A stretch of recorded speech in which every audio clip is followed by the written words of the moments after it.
Welcome to the first Steel Steads episode.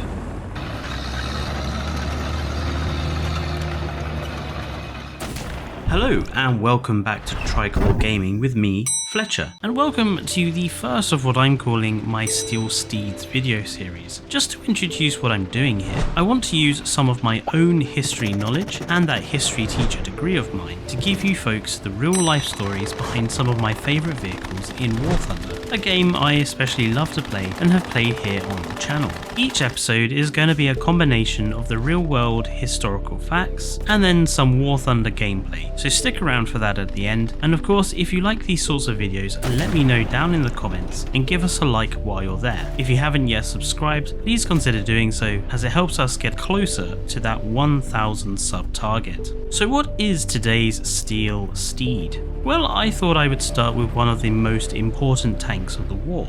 No, not you, Tiger Tank. We'll get to you later. Ah, that's better. And I'm completely deadly serious about this. This little light tank is one of the most important vehicles of World War II. This tank is the Czechoslovakian LT-VZ-38, but is more commonly known by its German designation, the Panzer 38T. Its development started in the 1930s before the war even began, as the Czech company CKD was asked by the army to develop a new tank to replace the currently in service LT-VZ-35.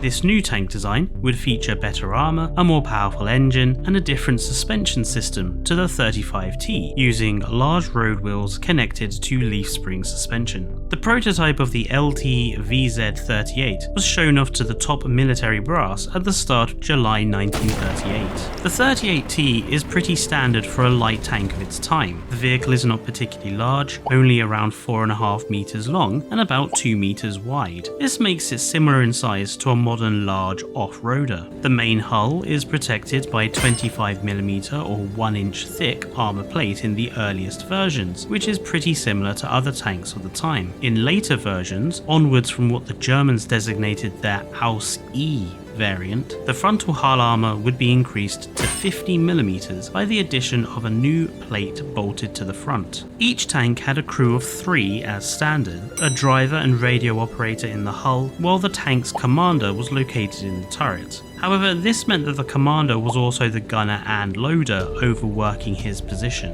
When the vehicle was used in German service, an extra crew member was added to the turret, functioning as a loader for the commander gunner.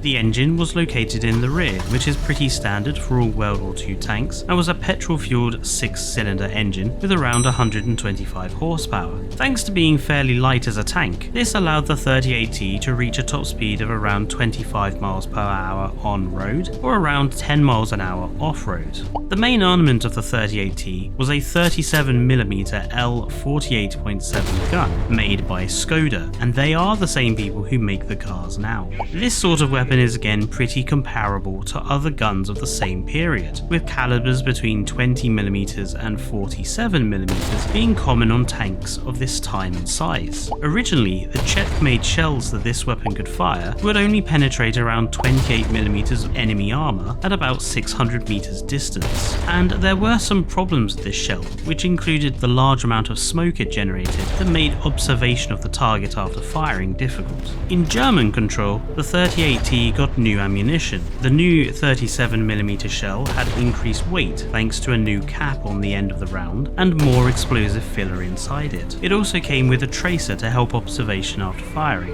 This new ammunition could penetrate around 40mm of armour at 600 meters and travelled at around 750 meters a second. And if that wasn't enough, in 1941 the Germans gave this weapon a new tungsten cord shell that could reach speeds of over 1,000 meters a second and penetrate much thicker armour. However, due to the rarity of tungsten, these shells were rarely used. A good crew could fire around 15 rounds a minute. To combat infantry, there were also 2 machine guns, one located next to the main gun and one located in the hull. The story of this little light tank is what's important about it. After its successive military trials in 1938, the 38T was cleared for production, but it would be delayed. This is due to an argument between the army and the company that manufactured the vehicle, CKD, about how much the tank would actually cost. Eventually, a contract for 150 vehicles would be signed and completed by early 1939. However, global matters would soon take these tanks off the hands of their creators. In 1938, an agreement between Germany and the other major powers in the West, known as the Munich Agreement, the Great Peace in Our Time speech one, resulted in Germany being allowed to annex a large portion of Czechoslovakian territory known as the Sudetenland. The rest of the country was soon swallowed up by the growing German Empire, and the factories that were once producing the 38T for the Czechs would now be making them for the German Panzer divisions instead. In German service, it would become known as the Panzerkampfwagen 38T, or Panzer 38T for short. The Germans liked these vehicles, and it's easy to see why. The 38T outgunned both the German-built Panzer I and Panzer II tanks that formed a large part of their tank forces at the time. And while the Panzer III and IV were available, they weren't available in the numbers required for the plans of the German army. The 38T helped the German tank forces bolster their numbers of effective vehicles. The 38T was by all accounts a very reliable tank and was easy to maintain and repair, which was also perfect for the Panzer divisions.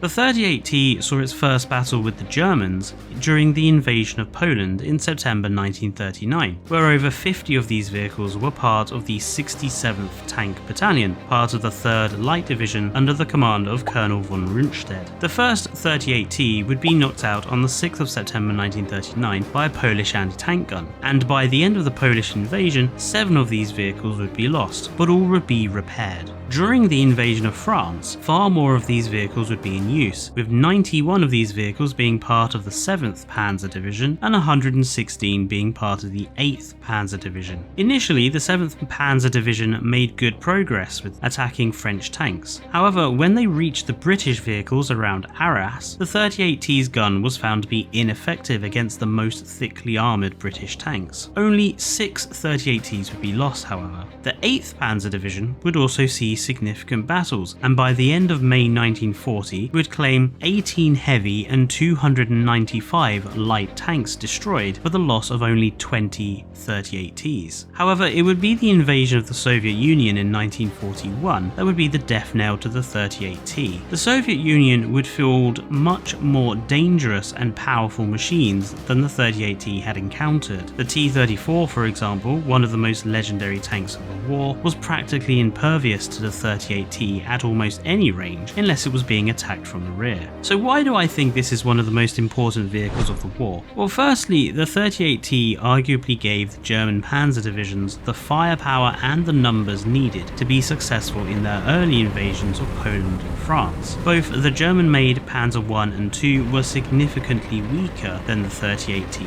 and both these vehicles fared less well in both invasions. So the 38T gave the early Panzer forces a more effective vehicle. The second reason that I think this vehicle is important is that the hull of the vehicle, the chassis, the engine, the running gear, etc., would later be used for a number of other vehicles in the German army, including the Hetzer and Marder tank destroyers, which are two important vehicles in their own right. By the end of the war, around 1,400 38Ts would be built, making it one of the more numerous tanks of the war. So that's the real history of the 38T, but what about the 38T in Warthunder? Let's switch to the game.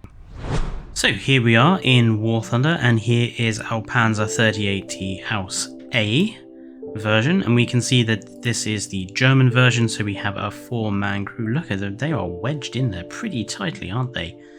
Not very much room in that turret. There's that rear mounted engine. And yeah, we're going to get going. For anyone curious, this particular camouflage is a modded camouflage pattern, and it's designed to be based off the German World War I fighter camouflage, so that's why it looks that particular way. But let's get going into a battle. Right, and here we are. Fighting in the desert for this particular first match. Let's see what we can achieve. Right there, one shot into the back of the Russians, shot into the back of the Germans.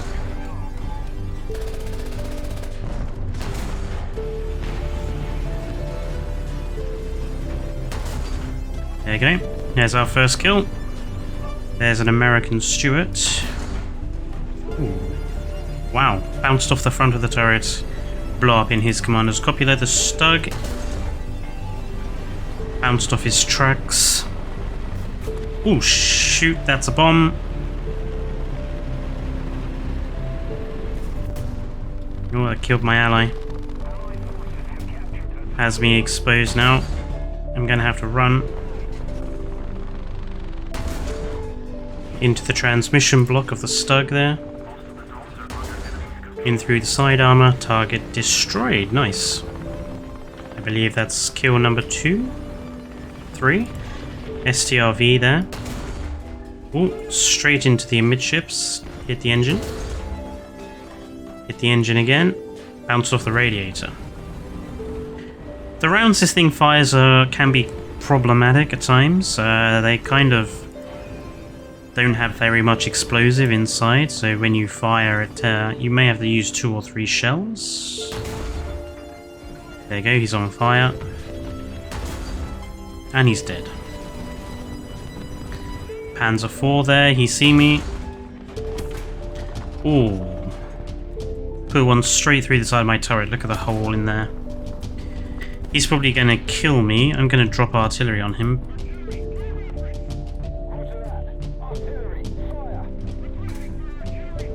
Turret ring has been jammed. Ooh. Killed the Panzer IV though. That was lucky. Most of the crew has been turned to strawberry jam and the turret ring is jammed, but... Oh, the M8 finally kills me. Ooh. Ow. There we go. I got shot and didn't even see what had shot me. He killed my driver, but I'm still in the match.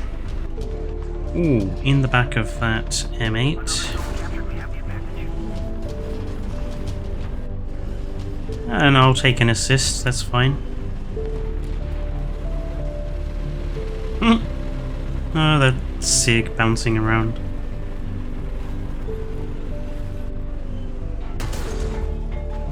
Oh, into the turret of the Swedish tank there. And he is out of here.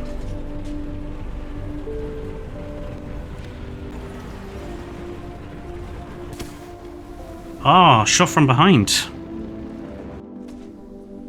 Yeah, by the T-28. Light armor on the rear of the tank is not going to stop that gun. That's a shame. Okay, so what we've done here is we've switched to the Panzer 38T F version. This is a later German modification that included the thicker frontal armor plate. You can see the difference. If I just switch from the A version, you can see here the front of the hull kind of pops out there around the driver's position and then goes back. The Aus F version, you can see it's just a straight plate and it's a straight 50mm new armor plate there. The rest of the information about the tank is fairly the same. The gun is pretty much the same and everything else. The only difference is that the battle rating goes up, so this encounters much more difficult opponents. So let's see how it fares.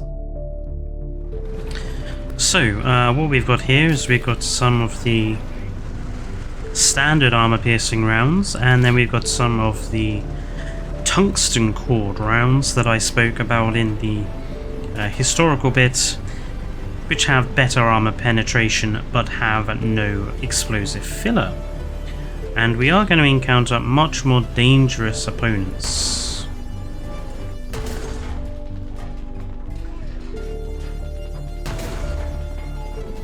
A couple of hits on that Russian T-26 there, but again the damage has been fairly limited. Ooh. Ouch. That's the M8 again. That was a good shot. You know, I was in a bad position there. Again, really limited damage on these Russian tanks in the distance.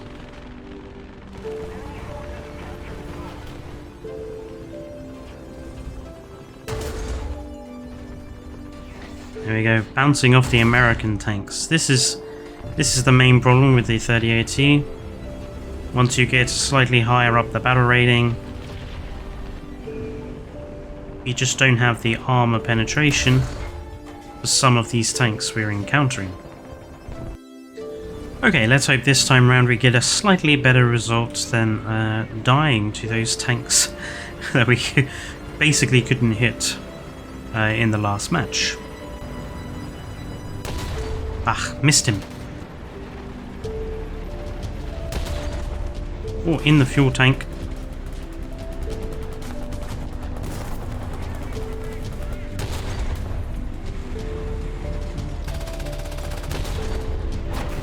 He is out of here.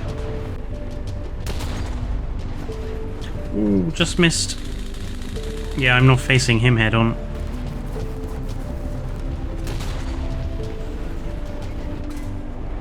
Oh, he bounced. Ah. What is this guy doing?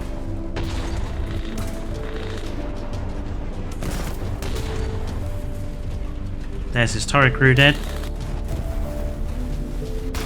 Nice.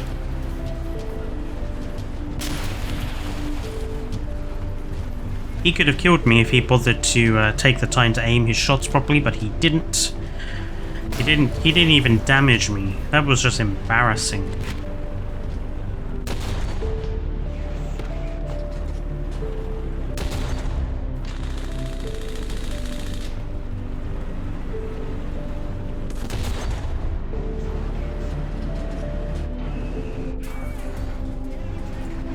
He's dead. He's dead. He's dead. 3 kills, 3 shots.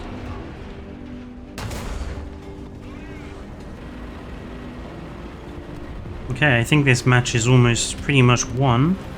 There aren't that many enemy units left on the battlefield. They're certainly running out of people.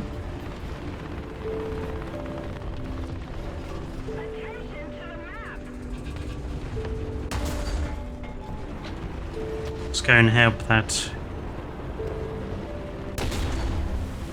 tank up there. I'm a swimming!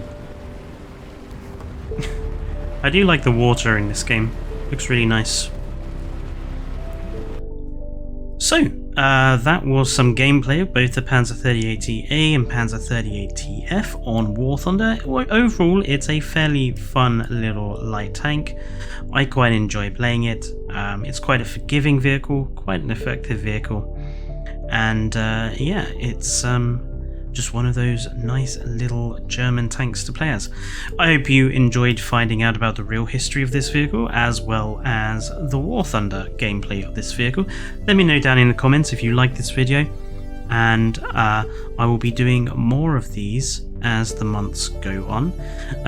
Put any suggestions you have of vehicles you'd like me to talk about in the comments down below, and don't forget to subscribe if you have not already done so. But from now, I will see you in the next video. Stay safe, and goodbye.